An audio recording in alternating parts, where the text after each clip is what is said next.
The commercial break, we continue with our good discussion. The moment you leave the youth behind, you have left the whole generation behind. True. And the whole nation. I do applaud the youth. At a certain moment I was a youth and I tried these days to see whether I can go back. And but you have a youth at home. Yeah, I have a youth at home above all. And having said that, all of us, you over there, even the parents who are aware of the same age like my own and above, still we must be caring and taking care that the youth is a section of the population that we cannot ignore. When we have youth that are empowered, they have jobs, we are sure of security. Some of the youth elsewhere, they could lead their country into insecurity, especially even engaging in other, acts because of not being taken care of. We are, once again, continuing to look at the youth projects innovation for job creation and economic productivity. When the economy is stunted, it means that the bigger section of the youth, their production, what they're adding on, in terms of the GDP, means low. Economists around on the table, I'm not satisfied with the elite interpretation that our GDP is always meaning. When we talk about the GDP and we say 36 billion Ugandan shillings, that every Ugandan is contributing this, and they normally attribute that to the likes of the Wabamuno, the likes of the Sibyl, whom they compute and then they distribute amongst ourselves. Even you is not either paying much more to that. But the economic productivity, dear viewers and guests, that we are looking at is how can we realize this by creating jobs and the project's innovation. I would like to welcome our guest from the extreme end, Mr. Yusuf Welunga, the President, Uganda National Students Association. We've heard about you for many years, since 1960. We are counting after the independence 60 years. We are expecting to be having more results than lamentations. Please kindly greet the viewers and give us your package, whether we should go beyond only the name UNSA and we go to look at what UNSA has done to empower the youth. Thank you very much, moderator, and our dear viewers and my panelists here. I'm sorry for having come in late, but I was on medication and I was a bit far away. But I tried to ensure that I recover well. Thank you very much for this opportunity. I am Welunga Yusuf, the president of the students of the country. Mm-hmm. Yes, please. You can go on, please. We were saying that at 60 years, once has been in existence, the youth faces challenges of unemployment. And in most cases now, the association you lead, it is spearheading a number of students who normally say, we don't have jobs, a military war.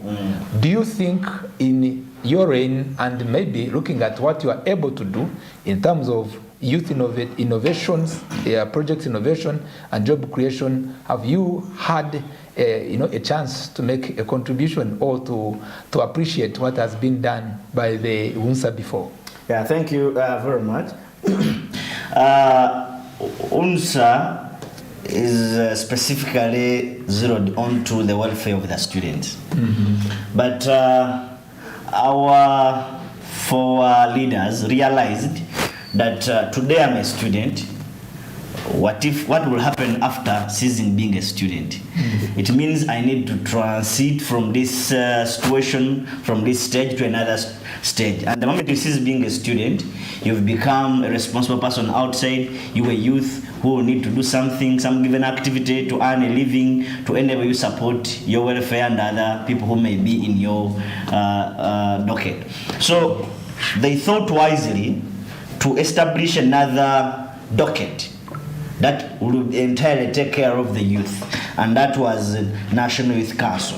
So UNSA gives birth to NYC, so that UNSA concentrates on the students' welfare, then the NYC concentrates on the welfare of the youth. And you see that all the leadership of NYC, 99% have come from UNSA. Why? Because we realize that ceasing being a student, you will be a very responsible person outside, but you need a platform where you can be and be in a position to tap into the available opportunities for your well-being. We've had a number of programs here government has brought, and all these programs should be taken up by NYC to spread them to the grassroots, to enable the students, to enable the youth at the grassroots, appreciate them. So what we did first was to create another vehicle to enable students, to enable the youth tap into the opportunities, and that is NYC. Another vehicle we did, we realized that as students, leaders, we may be restricted somewhere. We may not reach the views of the students everywhere, but if we united with the available youth-related organizations, if we united with the youth leaders in parliament, that's the Parliamentary Forum on Youth Affairs, if we united with NYC, if we united with a number of youth-related organizations and join hands, we may discuss something and give those who may be having the mandate to present them at the floor of Parliament. And in this case, the youth leaders come in, the youth MPs, the 5 youth MPs we have. I remember having a meeting with the youth leaders when we had just come into office this very year, but I think it was around February. And one of the things we discussed with the youth leaders and asked them, our MPs, these ones, we asked them to go ahead and present on the floor of Parliament was the issue to do with unemployment. And we asked them that we believe youth will need to be skilled more. Skilling will help the youth to start up something to earn a living. They will cease being job seekers, and they transform into job creators. And youth leaders took up this matter. I remember them launching a given report towards that. The Youth Manifesto. The Youth Manifesto. Is it Hotel Africana? Serena. It was at Sheraton. Sheraton. They launched this Youth Manifesto containing all these. That means we were also looking at how do youth tap into the available economic opportunities to transform their lives and do not remain as job seekers, rather they become job creators. And this matter has been taken upon by the Parliament. I remember that day Deputy Speaker was available and said issues related to youth, I will always give you a platform to air them out. I've also given you a platform.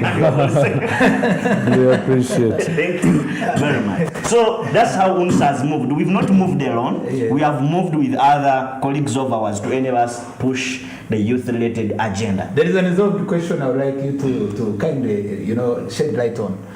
We look at the projects, the programs that lead to projects the government come up with, and they normally come up with conditions.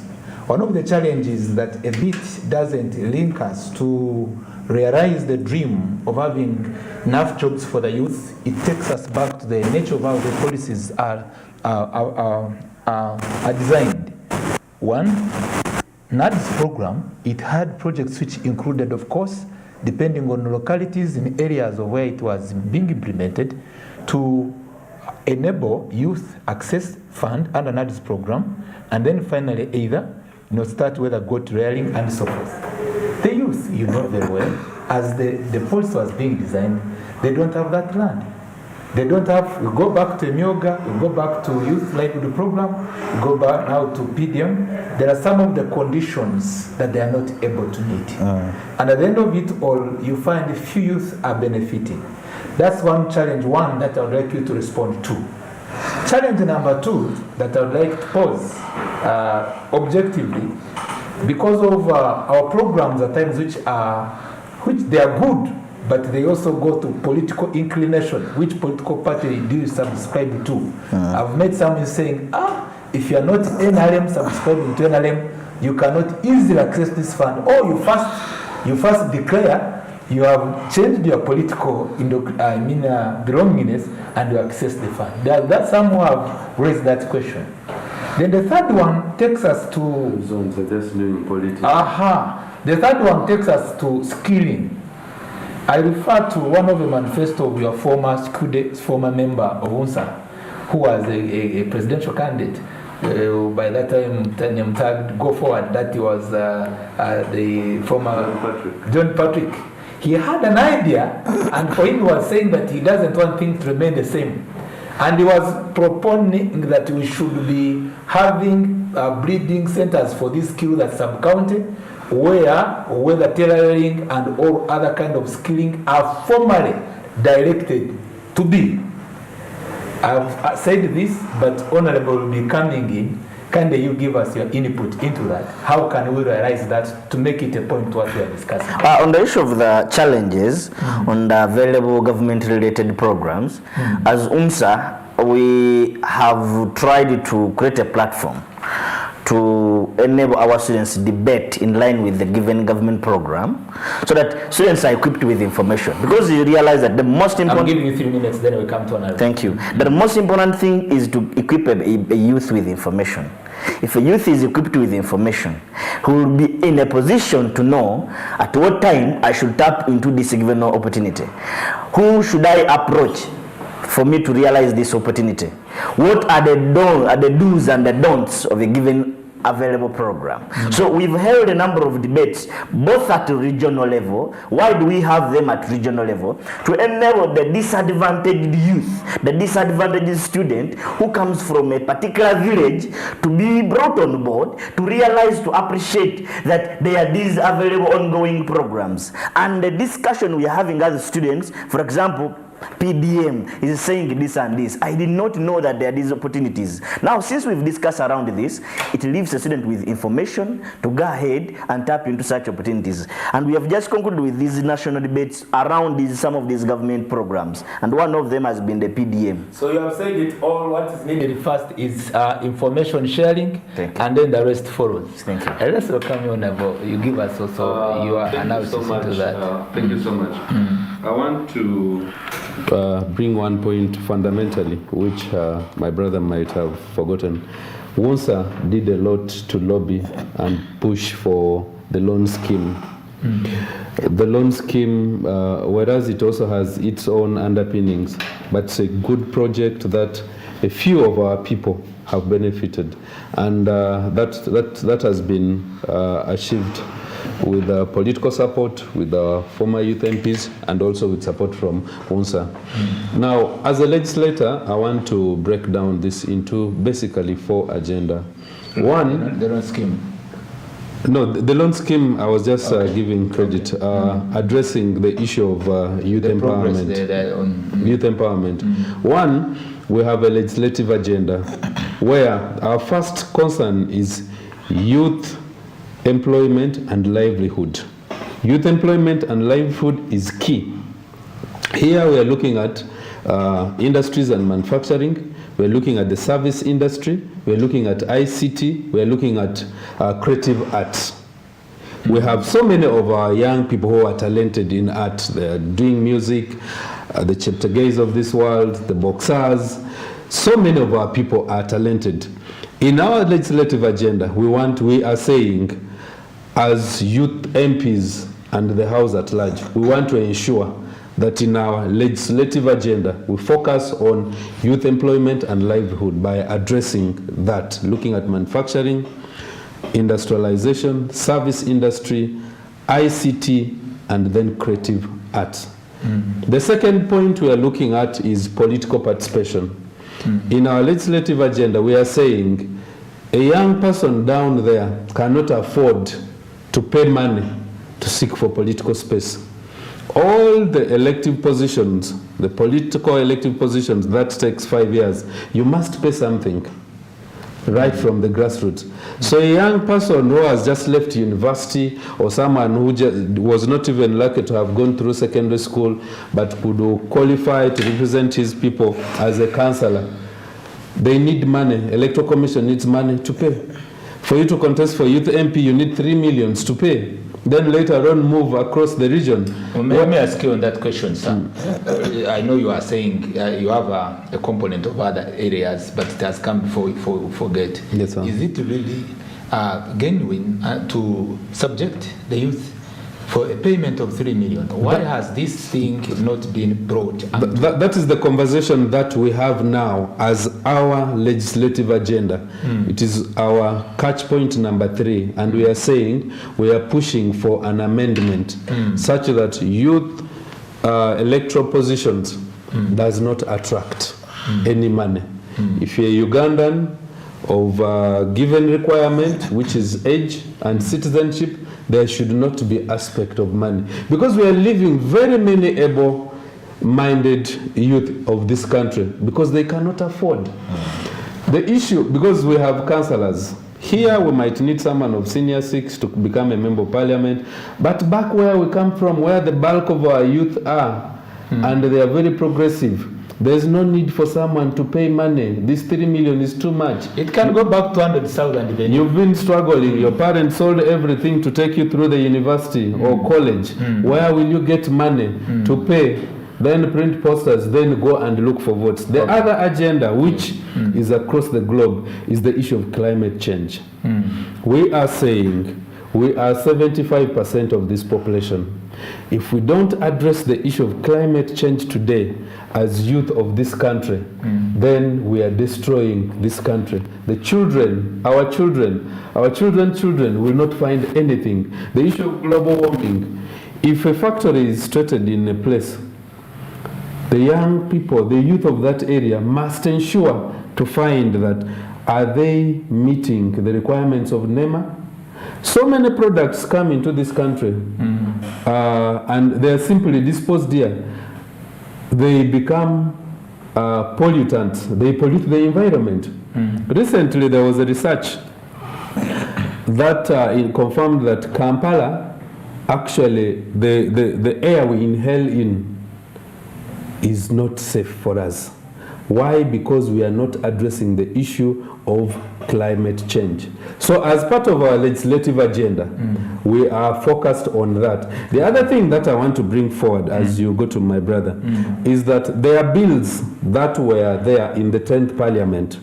Some were returned by the President, like the local content bill. Local content. We are saying in our legislative agenda, we are pushing for retabling of that bill. You cannot empower a young person by giving them money to do business, but you're not creating quota for them. This is where we are saying, if you are empowering, you are skilling them, you are giving them machinery, you're even giving them some money to produce in bulk. Why don't you segment and say, all the procurement of, say, furniture within our districts must be from, let's say 40% should be from our people. If there is a factory in District B, local content here should include not only raw materials, but also the human resource. Why can't they say 40% of the people to work in that place should be people from that area? We are also pushing for graduate scheme. Kenya here, they have a graduate scheme. Employers have been saying most of our graduates lack the knowledge, lack the skills to serve. And we are saying we are pushing for retabling that graduate scheme, where someone who graduates today, access to funds. Yes, apprenticeship training. Apprenticeship training. Yes, like that when you leave university today and say you did economics like my brother, be exposed to practical training such that 1 year you serve, and to avoid issues of you apply for a job, they need 4 years experience. You left the university yesterday. Where will you get the experience? The jobs are not there. Okay. So we are pushing for that. Thank you. Before I go to him, I have a question for you, Yes, dear Honorable Bernard. And I ask it genuinely. There is a controversy in our discussion, which is name tag, handouts versus job creation. And it is derived from the way how politicians have tried to attract the youth, to support them, support their programs, handouts to give in, cash into envelopes versus innovation, project innovation and job creation. How can we bridge this gap? And you know it very well. I know it very well. This is why in our legislative agenda we are saying our young people, our youth must be given political space. We as leaders today must go across the country and sensitize our people of projects available, such that if doctor tomorrow goes to his constituency and is simply giving an envelope with some money to buy for votes, the young person will receive the money, but because they are informed of their rights and duties, they then make informed decision. Furthermore, even the government projects like PDM, like Youth Livelihood Project, become handout. Why? Because you give someone money for mass production, but you don't guide them that when you produce, this is the market. And so the money more or less becomes a handout. That is why people in the countryside go to these places and say, batugambye waliwo wano sente z'abavubuka. Omala kumuwa sente, they think it is a handout because information has not reached them. Okay, thank you. Let me go to my brother, Mr. Edwin Izara. I had 2 questions and you continue with the discussion. Handouts versus job creation and project innovation. It is becoming a serious phenomenon that needs a solution, and it looks not to be going. And I don't want to mention a specific person who does it, but we know where it begins from and where it ends. Thank you, Mr. Doctor, and once again to our viewers, I want to thank my fellow panelists today. But as you said, handouts versus job creation. Not only it is even within our politicians at the level of members of parliament, but I would have this to say, the handouts have been generally the order of the day, and that's what has caused us to have lame minds as Ugandans. Because I want to tell you that I would think that if any of us would need a lift when you're going somewhere, you must be along the way moving. No one would find in your home to ask Dr. Joseph, are you going to town? Should I give you a lift? If Dr. Joseph would want a lift, would get on the way to town, someone along the way would come and say, Doctor, where are you heading to? Sit here and I drop you. Now, here in Uganda, I've seen your projects, as you're saying, handouts versus job creation. You say the money has been given, it is Youth Project Fund. Now, in this context, you tell people, form groups and go for the money. You have not brought the idea. They always tell us about mindset change. But I would believe by the time people sit down and come to a consensus on how this project is going to be funded, they would have first made research. That's why I talked about research-based innovations and implementations. If you want to come and support us, how many people in Kampala capital city youth are involved in running projects? How many people are ideally not doing any kind of project? Now, if you said we are starting to do research and verification, you would find someone started a business, he paid a trading license, but his capital is worth 300,000 Ugandan shillings. That would be the right person to say the Youth Project Fund specifically comes to support this person. That's why I said someone to have a lift should be on the way going. Yeah, sure. But if you bring it at the district and tell us we have a livelihood youth fund, and you say we are coming to supporting the project, that's why we have failed to track the progress of this project. Because I come and tell you I formulate a project in 2 days, I come and present it to the CDO, approves it, go to the district, and you give me 3 million. When you give me this 3 million, I will not, now I'll come and look for rent. When things don't work out, I'll just leave Kanungu and come to Kampala. With the other 3 million, because that's what I got. Now, if you had said, based on research, Doctor, I believe you do research, my fellow economists do research, and you do have this to create these people, motivate them and say, we are good to go. We would have these other people learning from what happened to Mr. Bernard. It would have encouraged many of them to say, let me start. Along the way, in fact, now I would think that's why if it is best research-based, would not have this instance of we are saying the money is put at the district level. They use other organs to reach this person already in business. And we come to know because we have microfinance centers, but these microfinance centers, because they come and give guidance, they give financial literacy information. Now when they are giving to this exact person in business, as an economy or as a country, you are well to go when it comes to tracking of the money and how much invested in this youth project. But as you're saying, the handouts for us were used to saying, we have put the money there, it is for the youth. We shall come and say, we are here and we have this group, but the group does not exist on ground.